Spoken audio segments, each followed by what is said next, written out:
Hey there, what's up? In this video, I'll be explaining on how you can order checks from Truist Bank easily online. So the first thing that you will have to do is of course make sure that you've already opened an account in Truist Bank.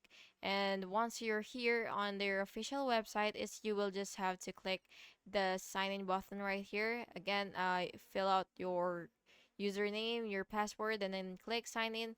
And once you've signed in, you will see your account section here. So it really depends on the layout of your version of your screen. So once you find that account section, just go ahead and click that and then select order checks. Then you will select the accounts that you want checks for, and then you will choose check style, quantity, and delivery address, and you will just have to review all the details and submit order. And by the way, orders typically take about 7 to 10 business days for delivery. So you just gotta be patient.